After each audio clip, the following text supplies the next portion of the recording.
ये सबसे पहली बात तो ये है कि ये कानून जो मोदी सरकार ने आज से 4 साल पहले बनाया था वो संविधान के खिलाफ है।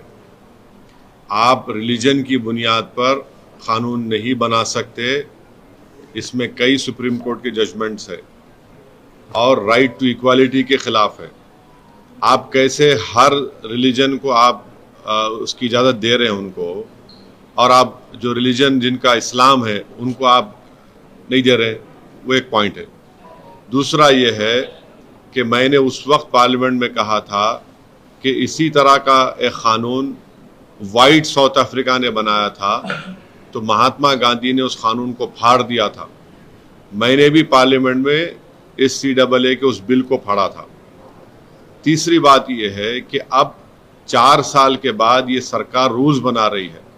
मैं देश को ये बताना चाह रहा हूं कि मैंने नहीं, मौजूदा अभी प्रेजेंट होम मिनिस्टर ने पार्लियामेंट में कहा था मेरा नाम लेकर कि OICG NPR भी आएगा, NRC भी आएगा। कई टीवी के इंटरव्यूज में उन्होंने बात कही थी। तो हम ये बताना चाह रहे हैं कि CAA एक्ट को सिर्फ आप CAA से मत देखिए, इसको आपको NPR से और NRC से जोड़कर देखना पड़ेगा। और जब वो होगा तो जाहिर है उसमें सबसे ज्यादा निशाना बनेंगे मुसलमान, दलित, आदिवासी और गरीब लोग। पांचवी बात यह है कि अब आसाम में सुप्रीम कोर्ट मॉनिटर्ड एक NRC हुआ। 19 लाख लोगों के नाम नहीं आए, जिसमें से लगभग 10 से 12 लाख हमारे हिंदू भाई बहनों के नाम नहीं आए। उनको अब हेमंत बिस्वा शर्मा ये बोल रहे हैं कि CAA कानून जब इंप्लीमेंट होगा तो उन सब को सिटीजनशिप मिल जाएगी, क्योंकि उनका रिलीजन उसमें इंक्लूड हो गया। अब उसमें 1 लाख से 1.5 लाख या 2 लाख करीब जो मुसलमान नाम है, उनको इसका फायदा नहीं मिलेगा। ये बताइए, ये नाइंसाफी नहीं है तो क्या है? हेमंत बिस्वा शर्मा ने कहा, बीजेपी के नेताओं ने कहा कि 19 लाख में जो 10 से 12 लाख जो हिंदू भाई बहन के नाम नहीं आए, उनको मिल जाएगा, पूरा सिटीजनशिप मिल जाएगी उनको। अब आप बताइए, नाइंसाफी नहीं है तो क्या है? छठी बात यह है कि भारत में सिर्फ 5% लोगों के पास पासपोर्ट है। ओनली 5% लोगों के पास पासपोर्ट है। रिमेनिंग लोगों के पासपोर्ट नहीं है। और फिर आधार कार्ड आप देख लिए, प्रूफ ऑफ सिटीजनशिप नहीं है, उसमें खुद लिखा हुआ आधार कार्ड में। भारत में बर्थ रजिस्ट्रेशन 1959 तक मैंडेटरी नहीं था। 1996 में सिर्फ 50% इंडियंस के पास बर्थ सर्टिफिकेट्स था। तो जब NRC होगा, NPR होगा, तो उसमें बायोमेट्रिक एक्सरसाइज होंगी उसमें, और लोकल रजिस्ट्रार में लिस्ट लगाई जाएगी प्रमोद साहब की, असद साहब की। अब प्रसाद साहब जाके बोल सकेंगे ना, असद साहब के डाउटफुल है, मैं डाउटफुल बन जाऊंगा। अब मुझे प्रूफ करना पड़ेगा। अब मैं मेरे दादा का बर्थ सर्टिफिकेट लेकर आऊं, क्योंकि मेरा रिलीजन इस्लाम है। अब मैं फिरते रहूं तो फायदा किसका होगा? रद्दी वाले का ही फायदा होगा ना। तो ये इसीलिए ये एक्सरसाइज ये जो लॉ है, ये रिलीजन की बुनियाद पर बनाया गया, ये डिस्क्रिमिनेटरी है, अनकॉन्स्टिट्यूशनल है। और ये बोलना कि जो हमारे हिंदू और सिख भाई या क्रिश्चियन भाई जो पाकिस्तान में, अफगानिस्तान में, बांग्लादेश में रह रहे हैं, उनको सिटीजनशिप नहीं दे सकते, झूठ है ये। हमेशा सरकार के पास इख्तियार था, एग्जीक्यूटिव ऑर्डर से आप दे सकते थे। और आखिरी बात, नरेंद्र मोदी और बीजेपी को ये क्यों भूल गए कि कितने लाखों लोग कश्मीरी पंडित मुल्क से बाहर हैं, जो मुल्क से कश्मीर से बाहर हैं, उनको आप क्या कर रहे हैं? उनको आप क्या कर रहे हैं? भूल गए आप कश्मीरी पंडितों को? कम से कम 5 लाख कश्मीर के बाहर हैं, लेकर जाइए ना कश्मीर में उनको। इंग्लैंड में इंडियन, जो वहां के इंडियंस यहां पर वहां चले गए, जो इलीगल, उनको वापस लेकर आइए। ग्रेट ब्रिटेन बोल रहा है कि लेकर आइए वापस, सरकार बोलती है हम नहीं लेकर आएंगे। तो ये गलत है, डिस्क्रिमिनेटरी है, अनकॉन्स्टिट्यूशनल है। सरकार के पास पहले से पावर्स थे और है और रहेंगे कि वो जो हिंदू भाई बहन पाकिस्तान में है या बांग्लादेश से है, आप दे सकते हो उनको।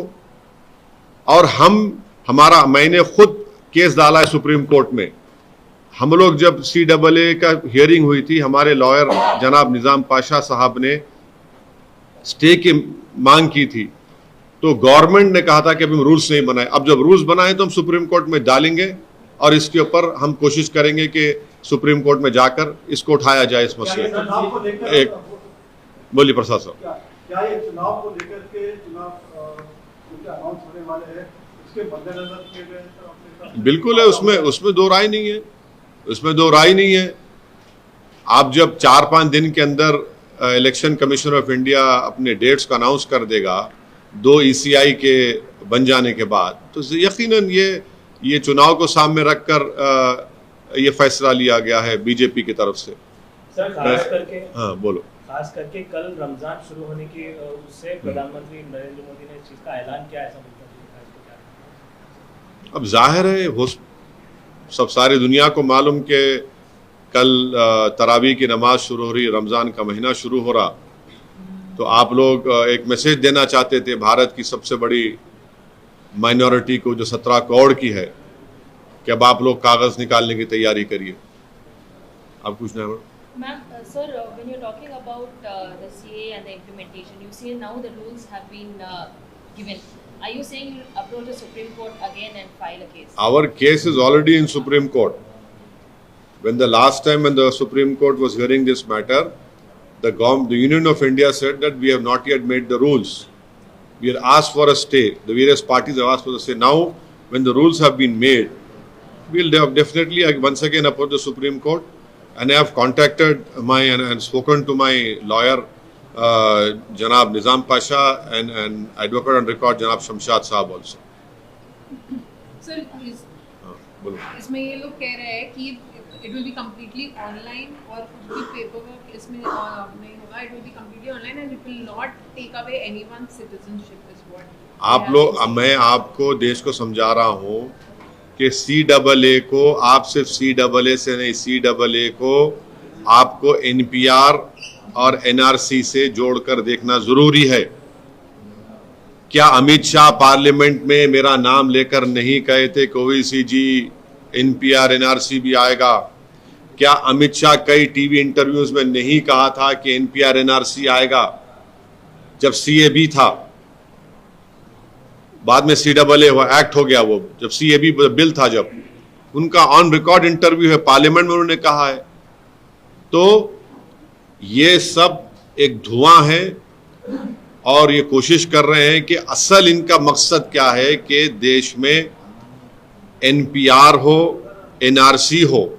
अब मिसाल के तौर पर आसाम में जो NRC हुआ सुप्रीम कोर्ट मॉनिटर्ड, 1600 करोड़ रुपये उस पर खर्चा किए गए, 50,000 गवर्नमेंट एम्प्लॉयज ने काम किया और 19 लाख लोगों को कहा गया कि भारत के शहरी नहीं है, नागरिक नहीं है। अब मैं फिर से कह रहा हूं कि उसमें 10 से 12 लाख हमारे हिंदू भाई बहन के नाम नहीं आए। वहां के मुख्यमंत्री ये कह चुके हैं कि उन 10-12 लाख हिंदू भाइयों बहनों को बगैर डॉक्यूमेंट के CAA के तहत उनको सिटीजनशिप मिल जाएगी। अब जो 1 से 1.5 लाख जिन मुसलमानों के जहां नाम नहीं आए, वो तो एक्ट में नहीं आएंगे CAA में, उनको तो फॉरेनर्स ट्रिब्यूनल जाना पड़ेगा। ये कौन सा इंसाफ है बताओ मेरे को आप? यही तो हम कह रहे हैं कि जो आसाम में आपने सुप्रीम कोर्ट मॉनिटर कर लिया है, उसको आप देश में करना चाहते हैं। जिस देश में सिर्फ 5% लोगों के पास पासपोर्ट है, इस देश में बर्थ सर्टिफिकेट का कानून 1959 तक नहीं था। 1996 में सरकार ने कहा कि सिर्फ 50% इंडियंस के पास बर्थ सर्टिफिकेट है। ये फ्यूचर में सब तमाशे करना चाहते हैं। अगर मेरे ही देश में मैं स्टेटलेस बन जाऊंगा महज इस बुनियाद पर कि मेरे दादा का बर्थ सर्टिफिकेट मेरे पास नहीं है, तो फिर क्या मैसेज दे रहे हैं आप? आपका यही मकसद है और बुनियादी फंडामेंटल बात यह है कि आप मजहब की बुनियाद पर कानून नहीं बना सकते। और हम पूछ रहे हैं कश्मीरी पंडित जो 5 लाख बाहर है कश्मीर, उनका बारे में कौन बात करेगा? सर कुछ सियासी खड़ा है जो ये कह रहा है कि इससे आम आदमी का कुछ खास तौर से लेना देना नहीं है। आप जैसे खास तौर से आपका नाम लेके कि वैसे जैसे लोग सियासी लोग हैं अपनी राजनीतिक रोटियां से। मैं क्या साइंटिस्ट नजर आ रहा हूं उनको? मैं क्या मोदी जी की तरह कोई फिलोसोफर हूं जो हर महीने में एक मर्तबा ज्ञान देते रहते हैं? फैक्ट है ना। आसाम में आपने किया, झूठ है क्या मैं जो बोल रहा हूं? आसाम में आपने किया क्या? अमित शाह ने पार्लियामेंट में नहीं कहा था कि देश में एनआरसी एनपीआर होगा? झूठ है वो। जब वो होगा तो क्या होगा बताइए? जब वो होगा तो बायोमेट्रिक डेटा लेंगे आप, लोकल रजिस्ट्रार में लिस्ट लगाई जाएगी, कोई भी जाकर ऑब्जेक्शन करेगा कि नहीं ये भारत का नागरिक नहीं है, अब सिलसिला शुरू, उसके बाद डाउटफुल सिटीजन मैं हो जाऊंगा। नहीं, उन लोगों का कहना है कि वैसी साथ में चले तो रोहिंग्याज और बांग्लादेशियों को नागरिक बनवा दें। मेरी बात चले तो मेरी बात चलेगी ना तो 5 लाख कश्मीरी पंडित को लेकर जाऊंगा मैं, जो 10 साल में आपने नहीं किया। 10 साल में आपने नहीं किया वो 5 लाख कश्मीरी पंडितों को। वो कौन सा रिलीजन है उनका? हिंदू नहीं है वो, भूल गए बीजेपी उनको। देश में ही अच्छा मेरा बस चले तो मैं पूछूंगा बर्तानिया से, भिजा दो भाई वो 10,000 इंडियंस को जो आप लोग रोक के रखे हैं। आप लेने तैयार नहीं है उनको। भारत जब सिक्योरिटी काउंसिल का मेंबर बनना चाहता है तो फिर रेफ्यूजीज की पॉलिसी पे क्या उनको स्टेप लेना पड़ेगा? बोलिए हमको। असदुद्दीन ओवैसी को आप दिखाते रहिए, कोई बात नहीं, मगर आप भी तो सिक्योरिटी, हम तो चाहते हैं सिक्योरिटी काउंसिल मेंबर बने। जब आप सिक्योरिटी काउंसिल के मेंबर बनेंगे तो ये सब करना नहीं पड़ेगा आपको। किसको बेवकूफ बना रहे हैं? सर इसके पहले सीएम को लेकर के बड़ा बवाल हुआ था 2019 में, राइट्स हुए थे, कई लोग मारे गए थे। तो अब क्या आपको अंदेशा है कि इस प्रकार का जो है अनरेस्ट रहेगा?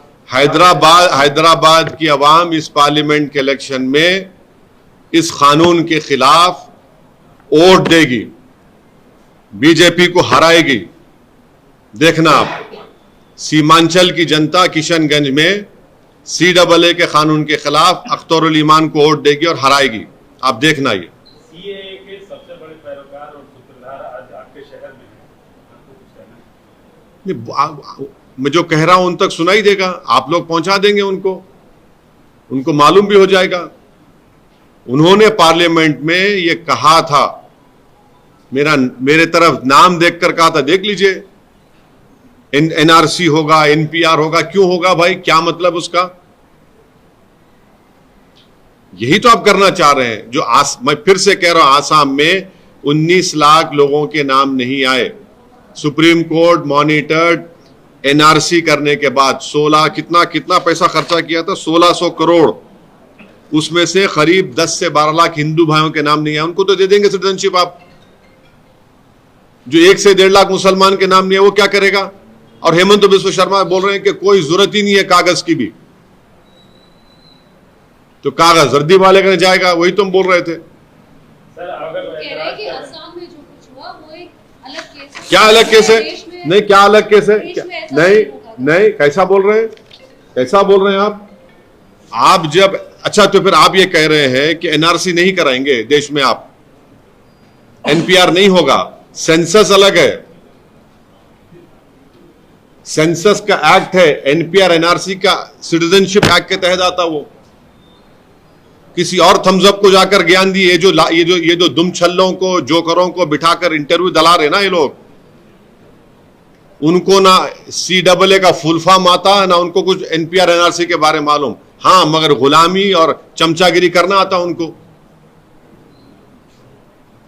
Sir, the last time KCR had opposed the bill. No. The Telangana Assembly have passed a resolution that census will be done, but NPR NRC exercise will not be done in Telangana.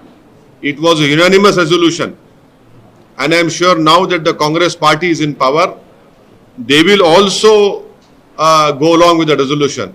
And I would request the present Chief Minister Janab Shri Revant Reddy, that a resolution has been passed in the Telangana Assembly. Government is always in a continuous form. Parties will come and go. Parties will come and go. It is a resolution of Telangana Assembly. We are not against the census exercise, because census exercise is done under a particular act. NPR NRC is done under Citizenship Act. You must understand this. That is the concern.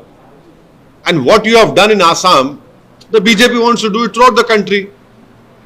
Sir, political stake holder में एक आप ही हैं जो इस मसले को सबसे ज्यादा उठाए, लेकिन सियासत में ये भी कहा जाता है कि अकेला चना भार नहीं पड़ सकता। क्या आप अपनी भारतीय जंगल में एक ही शेर होता, दो नहीं रहते, समझे ना, जंगल में एक ही शेर होता। क्या आप अखिल भारतीय स्तर पे like minded party, like minded organisation को एक साथ करके कोई मूवमेंट चलाएंगे? ये देखिए भाई, ये मसला पूरे देश का है। ये मसला सिर्फ पॉलिटिकल पार्टीज के हद तक नहीं है। बीजेपी, ये कानून अनकॉन्स्टिट्यूशनल है, मजहब की बुनियाद पर बनाया गया है। पाकिस्तान, बांग्लादेश के जो हमारे हिंदू भाई हैं, सिख भाई अफगानिस्तान के, उनको आप सिटीजनशिप दे सकते हैं, लॉन्ग टर्म वीजा दे रहे हैं, देते रहिए, उसको कोई रोक नहीं है सिटीजनशिप देने से उनको। ये आप कानून इसलिए बना रहे हैं ताकि देश में फ्यूचर में जब आप एनआरसी और एनपीआर करेंगे, आप स्टेटलेस बनाना चाहते हैं भारत की सब 17 करोड़ मुसलमानों को। आप सुनिए, मैं फिर से कह रहा हूं, ये आपने आसाम में किया, सुप्रीम कोर्ट मॉनिटर्ड, जो 10 से 12 लाख हिंदू भाई बहन का नाम नहीं आया। क्या बीजेपी उनको सिटीजनशिप देगी? नहीं देगी। जो 1 लाख से 1.5 लाख मुसलमानों का नाम नहीं आएगा, सिटीजनशिप नहीं मिलेगी उनको। सर, आपके विरोध का रोड मैप क्या है? क्या आप विरोध का रोड मैप आपसे कह चुके हैं। अब चुनाव आ रहे हैं, हम हैदराबाद की जनता इस CAA कानून के खिलाफ वोट देगी, बीजेपी को हराएगी। क्या पोलराइज कर रहे हैं? कानून अरे भाई साहब, मैं आपको बोल रहा हूं, इसमें पोलराइज कौन कर रहे हैं? पोलराइज तो बीजेपी कर रही है। 4 साल से आप नहीं किए। चुनाव जैसे आ गया, नरेंद्र मोदी को ख्याल आ गया कि भैया अब रोटी सेकने का टाइम आ गया, अब चलो गर्म करते हैं मामले को। एक मिनट, सुमित सर, आप बोल रहे हैं कि स्टेटलेस बना देंगे मुसलमानों को आगे जाकर बोलकर, मगर अमित शाह ऑन रिकॉर्ड ये कहते हैं कि किसी मुसलमान का सिटीजनशिप इसमें नहीं जाएगा। देखिए, तो सुनिए, ये CAA को आपको NRC NPR से देखकर पढ़ना पड़ेगा, नंबर 1। सेकेंडली, ये आप रिलीजन की बुनियाद पर बनाए, जो भारत के संविधान के खिलाफ है, राइट टू इक्वालिटी के खिलाफ है। ये वो रीजनेबल टेस्ट को भी पास नहीं करता ये। और आसाम में जो 10 से 12 लाख हिंदू भाई बहन के नाम नहीं आए, अमित शाह उनको सिटीजनशिप देंगे? नहीं देंगे। बोलेंगे हम बराबर देंगे। वो 1.5 लाख मुसलमान का क्या करेंगे फिर आप? वही जब सुप्रीम कोर्ट मॉनिटर्ड आपके वहां पे एक्सरसाइज हुआ NRC का आसाम में, वो पूरे देश भर में कराना चाहेंगे। क्या अमित शाह ने नहीं कहा पार्लियामेंट में खड़े होकर इस सरकार की तरफ से? क्या आपके टीवी चैनलों पर इंटरव्यू में नहीं कहा उन्होंने कि NRC NPR होगा? हम सुप्रीम कोर्ट में, हमारा केस है, हमने हमारे लॉयर जनाब निजाम पाशा साहब से और एडवोकेट ऑन रिकॉर्ड जनाब शमशाद साहब से मेरी बात हुई है। हम सुप्रीम कोर्ट में जाएंगे ताकि इसके ऊपर हमको जाके सुप्रीम कोर्ट बोलेंगे कि जब तो आप गवर्नमेंट ने कहा था कि रूल्स नहीं बने, अब रूल्स बने, इसको देखिए। आसाम की जो बात कर रहे हैं, जहाँ पर जो है उनको सिटीजनशिप दे देंगी करके कह रहे हैं, जिस तरीके से उनका कहना है, तो क्या उनका तो कहना ही यही है कि बाकी जो देश है वो तो मेजॉरिटी मुस्लिम ये है, तो उन लोगों को नहीं दिया जा रहा है। तो इसीलिए क्या ये मानकर चले कि 1.5 या 2 लाख जो मुस्लिम वहाँ पर हैं जिनको नहीं देने की बात आप कह रहे हैं, क्या वो उन देश के आए हुए हैं और इसलिए उनको नहीं दिया जा रहा है? क्या ये तर्क सही है? देखिए, यही तो मैं आपको बताने की कोशिश कर रहा हूँ। सुप्रीम कोर्ट मॉनिटर्ड NRC में 19 लाख लोगों के नाम नहीं आए, जिसमें 10 से 12 लाख हिंदू भाई बहन हैं, 1 से 1.5 लाख मुसलमान हैं। वो 10 से 12 लाख को सिटीजनशिप दे देंगे, 1 से 1.5 लाख मुसलमान क्यों नहीं देंगे आप? और उसको भी नहीं मानते बीजेपी वाले, बोलते और बढ़ के नाम आना चाहिए था मुसलमानों के। कैसा करेंगे? ये नाइंसाफी नहीं है तो क्या है बताइए फिर आप। ये जो 1.5-2 लाख है, क्या वो भारतीय बिल्कुल। अच्छा, वो तो 10 से 12 लाख भारतीय है, नहीं है भारतीय है, आप बोल रहे हैं। नहीं, आप बोल रहे हैं, नहीं, आप बोल रहे हैं 10 से 12 लाख भारतीय और 1.5 लाख नहीं है मुसलमान। यही तो मैं, यही देखिए, यही तो हम बता रहे हैं कि आपने जो कानून बनाया रिलीजन के नाम पर, वो गलत है, वो बिल्कुल गलत है। सर, आप सुदूर स्टेट में जाके चुनाव लड़ते हैं, बिहार में, गुजरात में, उत्तर प्रदेश में। हाँ, आपके पड़ोसी राज्य आंध्र प्रदेश में चुनाव है, क्या उसमें पड़ोसी राज्य चुनाव है? आंध्र प्रदेश में चुनाव जो होने वाले हैं, विधानसभा के भी होने वाले हैं, लोकसभा के। हाँ, क्या वहाँ चुनाव लड़ेंगे? नहीं, अभी कोई फैसला नहीं हुआ। जगन तो हमारा दोस्त है और रहेगा। तो आपका सपोर्ट है सर? नहीं भाई, आप भी मेरे दोस्त हैं, दुश्मन है क्या आप मेरे? अपना काम आप करते, मेरा काम मैं करता हूँ। नहीं, आप साथ नहीं नहीं नहीं नहीं, देखिए अब तक तो बीजेपी वहां पर टीडीपी से अलायंस कर ली। नहीं, सुनिए, सुन तो लीजिए। बीजेपी नायडू एक साथ आ गए और चंद्रबाबू नायडू ने नरेंद्र मोदी को टेररिस्ट कहा था। निकाल कर देख लीजिए, हम झूठ नहीं बोल रहे हैं, निकाल कर देख लीजिए। और फिर बीजेपी वाले हमको बोलते ये आतंकवादियों की सपोर्ट करता है। अब देखिए, क्रोनोलॉजी समझिए आप, अजीब मामला है।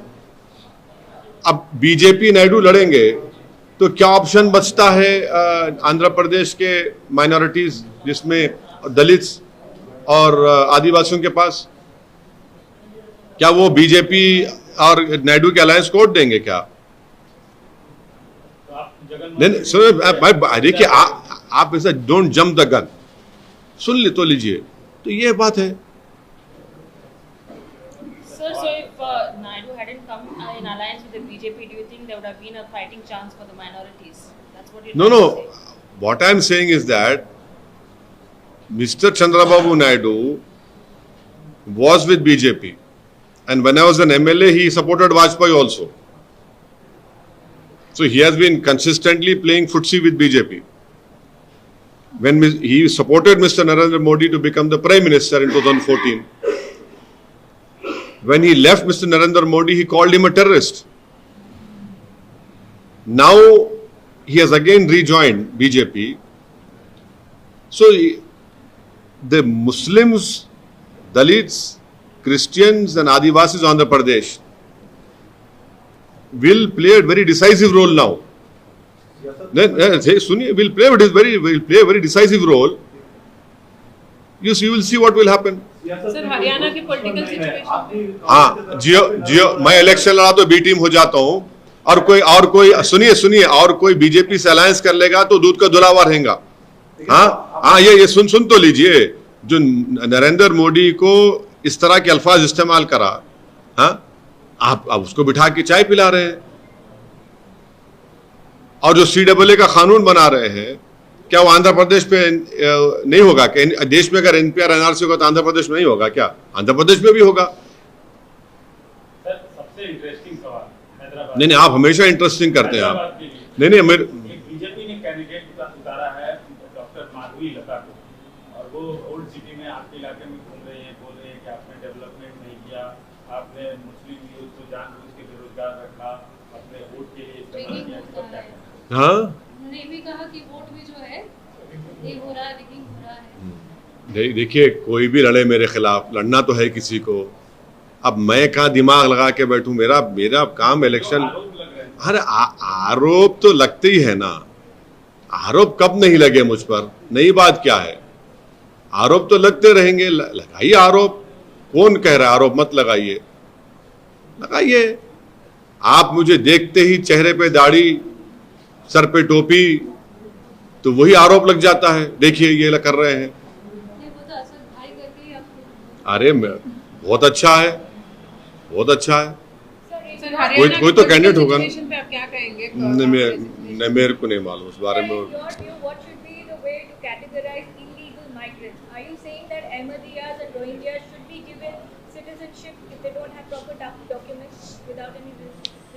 You see, first of all, please remember, the non-refoulement policy, we are not a signatory, but we have always accepted it.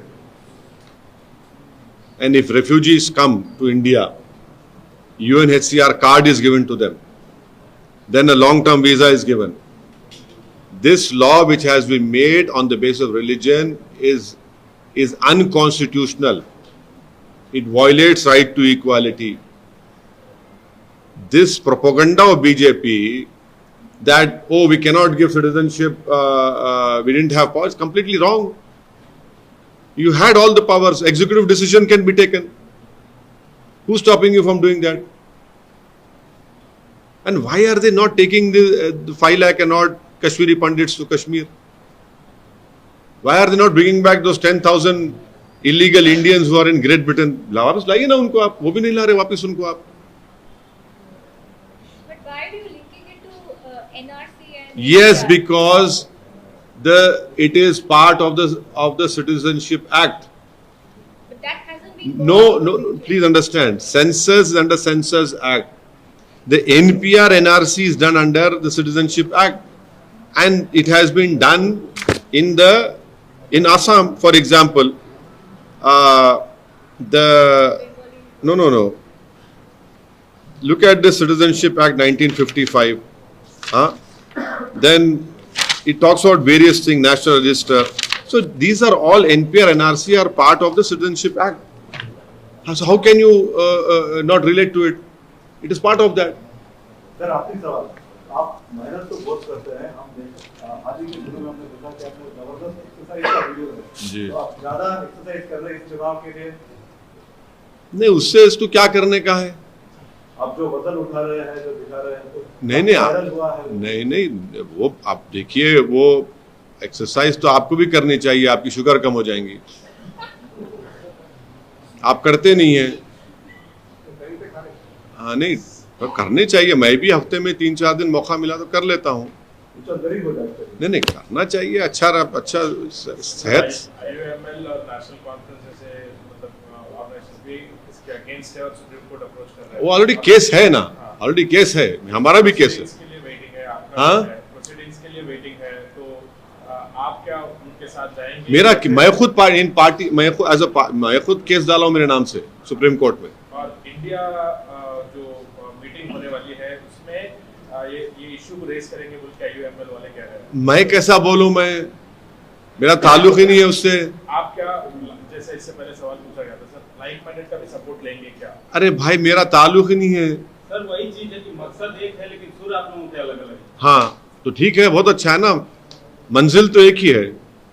Kerala में जिस तरीके से मतलब राज्य क्या, जिस तरीके से आपने भी कहा कि रेवंत रेड्डी से भी अपने अपील की कि यहाँ पर ना लेकर आया जाए, तो आपको लगता है कि ऐसे हर राज्य करेगा तो दबाव बढ़ेगा? केरला से हो रहा है शुरुआत हुई.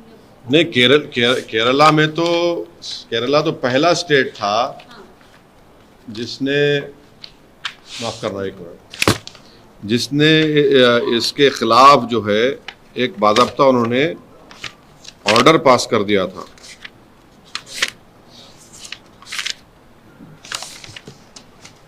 केरला के ने 2019 में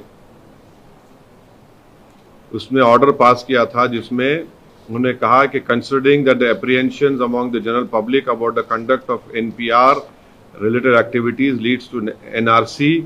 In the wake of Citizenship Amendment Act 2019, the state government orders to stay all the activities connected with the updation of NPR in the state forthwith. This was more or less the same resolution was also passed in Telangana Assembly. And my request to the present Chief Minister is that, because government is always in a continuous form, parties will change based on the mandate people have given. Now, a resolution of the Assembly is already been passed in Telangana. We hope that the present Chief Minister will also ensure that NPR and NRC will not be done in Telangana. Census has to be done, but NPR and NRC will not be done because the resolution has been passed. And even the Congress party as a party at that time, when KCR was CM, that supported this resolution. मेरा सवाल ये था कि क्या इस तरह से राज्य, अलग-अलग राज्य जो NDA से नहीं जुड़े हैं, क्या वहाँ के अगर जो भी CM है या फिर सरकारें ऐसे करेंगे, क्या दबाव बढ़ेगा? आपको लग रहा है कि CA के खिलाफ अपनी आवाज उठाएंगे तो? करे तो बहुत अच्छा है. नहीं करे तो बहुत अच्छा है, करना चाहिए। कोई भी परसिक्यूटेड हिंदूज, क्रिश्चियन, सिख्स को सिटीजनशिप देने के खिलाफ कभी था ना कभी रहेंगे, मगर ये कानून जो आप बना रहे हैं इसको आपको एनआरसी एनपीआर से देखना पड़ेगा। यू कैनॉट इग्नोर इट कि ये जो एनआरसी होगा, एनपीआर हो, एनपीआर एनआरसी होगा, इसे जोड़ के देखना पड़ेगा। और बहुत बड़ा हिस्टोरिकल प्रोटेस्ट हुआ था दिल्ली में, शाहीन बाग में। मैं सलाम करता हूं उन महिलाओं को जिन्होंने देश को एक राह दिखाई थी। इलेक्शन कमिश्नर को रिजाइन करना पड़ा हाल ही में। एक बात समझिए, ये क्या कोई म्युनिसिपैलिटी का चुनाव हो रहा है क्या? 130 करोड़ जनता का चुनाव हो रहा और नोटिफिकेशन आने से 4-5 दिन पहले एक इलेक्शन कमिश्नर साहब रिजाइन कर देते हैं। ये क्या मजाक है क्या भाई? ने तो मत कराइए इलेक्शन, क्या है ये? 4 दिन पहले वो रिजाइन कर देते हैं और फिर आप 2 इलेक्शन कमिश्नर्स को अपॉइंट करेंगे अभी आप। माने अब 14 तारीख को बोल रहे हैं, मीडिया में आया कि 14th को मीटिंग होगी। जाहिर है गवर्नमेंट के पास मेजॉरिटी है। जो गलत कानून है, जो सुप्रीम कोर्ट के डिसीजन के खिलाफ आप बना रहे हैं, तो माने 2:1 पे आप 2 लोगों को बना देंगे। दूसरे दिन शायद हो सकता है प्रेसिडेंट उसको एक्सेप्ट कर ले और 1 दिन 2 दिन के बाद आप अनाउंस कर देंगे। कैसे क्या है ये तो काफी अजीब है। सर, पिछले हफ्ते प्रधानमंत्री जी यहाँ पे थे तेलंगाना में और कई सारी जगह भी वो मतलब विजिट कर रहे हैं और इस बार 400 पार बोल रहे हैं और 370 is the target is what they are claiming. So मतलब हो चुके हैं कि इलेक्शन से पहले ये लेके आया गया था गर्म करने के लिए, तो मगर वो तो कह रहे हैं कि हम डेवलपमेंट पे जा रहे हैं, 11 लाख करोड़ इंफ्रास्ट्रक्चर के लिए हम एलोकेट किए हैं और दे भी रहे हैं स्टेट्स। एक बात सुनिए, हम प्रधानमंत्री क्या बोलते, हम दूसरी बड़ी इकोनॉमी बन जाएंगे बोलते ना, क्या तीसरी बड़ी बन जाएंगे। पर कैपिटा इनकम में हमारा पोजीशन कितना है? 152 पर कैपिटा इनकम में। भाई 50 पे तो ला लीजिए आप, तीसरी बड़ी इकोनॉमी बन जाएंगे। अरे भाई पर कैपिटा इनकम में 150 पे नंबर पे हम लोग। बेरोजगारी आप जैसे नौजवानों का मुखद्दर बन चुका है। इन्फ्लेशन देख लीजिए, कीमतों को देख लीजिए, तनख्वाहें कम हो रही हैं। इस पर कौन बात करेगा? इस पर क्या उन्होंने क्या बताइए बीजेपी ने? कल गृह मंत्री अमित शाह ने आपके अभी शहर हैदराबाद में भाषण दिया है, बोला है कि 3 पार्टियों एक ही हैं और कांग्रेस और बीआरएस मजलिस का एजेंडा बुलंद कर रही है। कांग्रेस और बीआरएस मजलिस का एजेंडा चला रही है। मेरा एजेंडा चला रही है। मेरा एजेंडा क्या है? मेरा एजेंडा यह है कि तीसरी मर्तबा देश के प्रधानमंत्री नरेंद्र मोदी ना बने। मेरा एजेंडा यह है कि CAA कानून के खिलाफ हमने बिल को फाड़ा, ये संविधान के खिलाफ है। मेरा एजेंडा यह है कि देश में मेजॉरिटेरियन पॉलिटिक्स ना चले। मेरा एजेंडा यह है कि देश में भाईचारगी रहे, बीजेपी उसके खिलाफ है। मेरा एजेंडा यह है कि देश में किसी का नाम की बुनियाद पर घर ना तोड़ा जाए, ना उसको गोली मारी जाए। ये मेरा एजेंडा है। और चंद्रबाबू नायडू क्या हो गए उनके लिए? नायडू उनके लिए अब अच्छे हो गए। हाँ, नीतीश कुमार के बारे में उन्होंने कहा था कि आप लिख कर रख लीजिए, कभी हम इनसे कॉम्प्रोमाइज नहीं करेंगे। अब आप गले मिल रहे हैं उनसे। बताइए इनके बारे में क्या है? तीनों पार्टियों को उन्होंने परिवारवादी, वंशवादी, परिवारवादी करार दिया। हाँ, बिल्कुल। बीजेपी में जो इतने लोग जो MP बन रहे हैं, टिकट जिनको मिल रहा है, वो आसमान से उतरे क्या?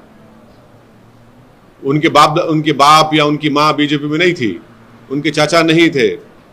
हाँ, और आप बड़ा बोल रहे हैं। आप सबको तो आप दे रहे हैं टिकट।